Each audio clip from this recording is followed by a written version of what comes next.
Assalamualaikum warahmatullahi wabarakatuh. Welcome back to my channel TPMDS Indonesia. Hai sobat-sobat TPMDS dimanapun berada, honorer yang lulus PG atau lulus passing grade tetapi tidak mendapatkan formasi P3K Guru 2021, apakah akan ikut seleksi lagi untuk P3K 2022? Regulasi P3K 2022 sedang digodok Kementerian Pendayagunaan Aparatur Negara dan Reformasi Birokrasi Kemenpan RB dan Kemendikbudristek. Namun kedua instansi tersebut memastikan pengadaan P3K 2022 lebih mengakomodasi tenaga honorer. Oke, baik, sebelum kita lanjut kepada pembahasan, di sini kami ingin memperkenalkan suatu aplikasi. Aplikasi ini dalam rangka mempersiapkan sekolah memasuki era evaluasi industri 4.0 atau 4.0 ini serta memenuhi najwa cita ketiga, yakni membangun Indonesia di pinggiran dengan memperkuat daerah dan desa dalam rangka Negara Kesatuan Republik Indonesia. Maka dengan ini Kementerian Pendidikan dan Kebudayaan Kemendikbudristek mengembangkan program digitalisasi sekolah.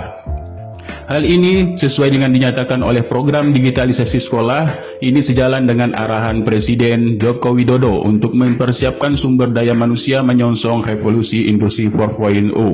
Jadi Presiden meminta semua menteri untuk memberikan perhatian terhadap daerah-daerah 3T dan daerah-daerah seluruh Indonesia. Baik, ini ada aplikasi yang sangat bagus sekali untuk membangun industri 4.0 di masa sekarang, digitalisasi sekolah. Nah, di sini ada aplikasi Teachmin. Nah, aplikasi Teachmin ini adalah aplikasi ruang digital sekolah. Ini sesuai dengan sejalan dengan Kemendikbudristek untuk membangun Indonesia maju. Ngajar online jadi lebih mudah pakai Teachmin. Aplikasi ngajar yang mengerti kebutuhan pengajar. Mau ngajar apapun, gratis! Yuk, download Teachmin di App Store dan Play Store sekarang. Gratis! Baik, kita lanjut lagi, yaitu tentang bagaimana tentang P3K tahun 2022 yang sudah lulus passing grade, apakah ini akan mengikuti tes lagi. Nah, Deputi Sumber Daya Aparatur Kemenpan RB Alek Deni ini mengungkapkan panitia seleksi nasional calon aparatur sipil negara atau Panselnas CASN telah mengevaluasi pengadaan P3K tahun 2021.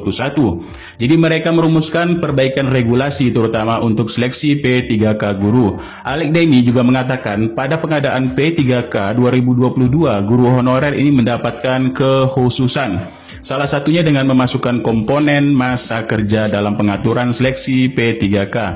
Dia memberikan mekanisme baru rekrutmen P3K guru yang direncanakan oleh Panselnas ini dilakukan tahun ini dimulai dari pengusulan formasi oleh pemerintah atau Pemda.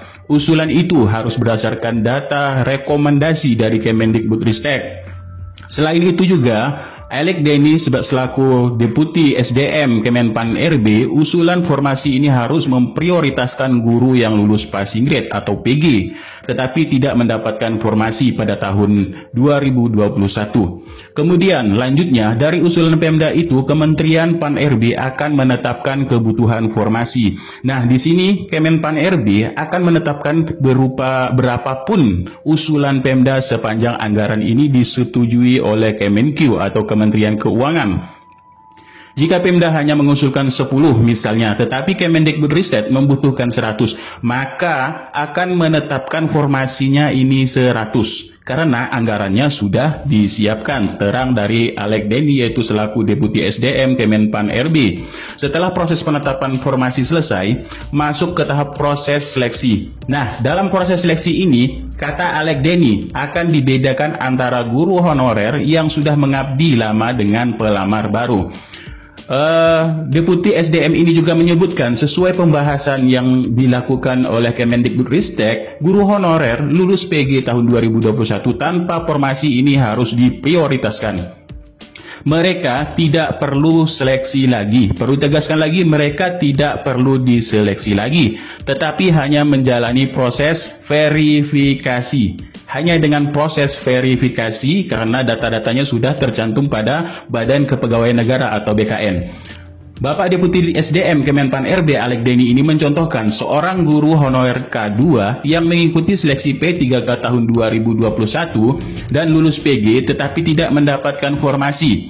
Jadi kalah bersaing dengan guru lainnya. Nah, di seleksi kompetensi 2 maka akan mendapatkan prioritas. Nah, selain itu juga Pemda akan mengalokasikan formasi untuk guru honorer di sekolah induknya agar yang bersangkutan ini bisa melamar di sekolah tempat dia mengajar. Nah, kata Deputi SDM Alek Deni juga menerangkan seleksi P3K guru ini menggunakan metode observasi dan background check. Artinya, rekrutmen P3K guru ini akan dibedakan antar guru honorer dan pelamar baru. Jadi bagi guru honorer yang masa kerjanya di atas 3 tahun yang belum lulus PG ini belum mendapatkan kesempatan ikut seleksi P3K tahun 2021 akan diberikan pengkhususan. Kami ulangi lagi, bagi guru honorer yang masa kerjanya di atas 3 tahun, yang belum lulus passing grade, belum sempat ikut P3K tahun 2021, ini akan diberikan pengkhususan. Mereka tidak akan diadu dengan pelamar yang baru, yang pengalaman kerjanya ini di bawah 3 tahun. Berarti kalau masih 1 tahun, 2 tahun, ini dibedakan ya. Dan juga lulusan PPG atau yang belum pernah mengajar. Nah, pada prinsipnya proses antara pelamar baru yang tidak berpengalaman dengan guru honorer termasuk honorer K2 ini akan dibedakan.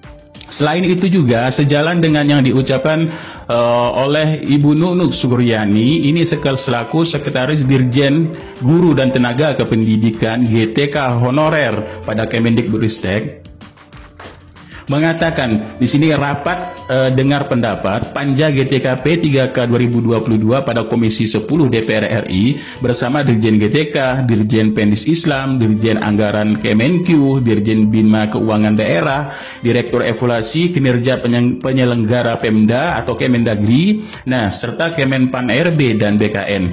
Jadi hari ini katanya kami membahas rapat dengan KL terkait. Nah, untuk penyelesaian guru honorer P3K di DPR RI membahas yaitu mekanisme baru seleksi guru P3K. Ini adalah pengambilan keputusan yang tidak hanya semata-mata ada di Kemendikbud. Jadi kata Ses Dirjen Guru dan Tenaga Kependidikan, ini sahabat guru yang belum paham, jadi silahkan langsung ke Komisi 10, ada live streamingnya, bisa kalian cek. Nah, jadi mengapa sahabat harus menunggu? Karena mengangkat guru banyak kaitannya apakah daerah Anda membuka formasi katanya. Dan masih banyak lagi urusan dengan KL-KL lainnya, kementerian-kementerian dan lembaga-lembaga lainnya. Nah, jadi di sini katanya kami terus akan mengadvokasi agar guru mendapatkan porsi yang layak. Nah, jadi di sini pihak-pihak dari kementerian terkait, baik itu Kemendikbudristek ya, pokoknya yang di Fanselnas.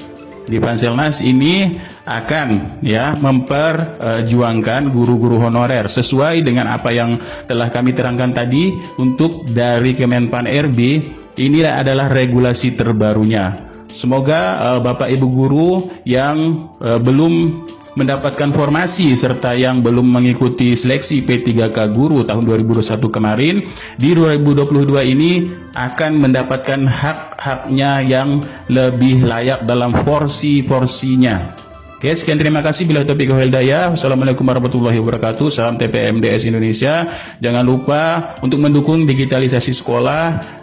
Ada aplikasi Teachmin di sini untuk mendukung digitalisasi sekolah. Sekolah menjadi mudah, sekolah menjadi ruang digital. Aplikasinya di sini ada di link deskripsi, kami beri linknya untuk mendownloadnya. Oke, sekian, terima kasih. Bila itu, assalamualaikum warahmatullahi wabarakatuh.